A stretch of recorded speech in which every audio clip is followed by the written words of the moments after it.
Podíamos começar dizendo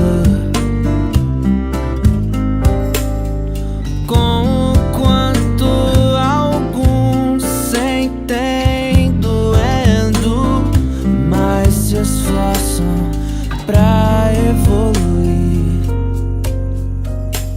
O fogo sempre será aquilo que nos transforma. A lâmina só adquire a tempera com a marreta na bigorna.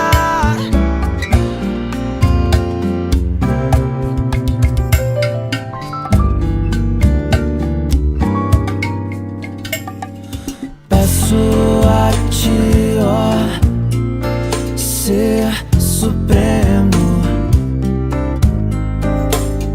me mantenha aqui aprendendo e não me prive de me ferir.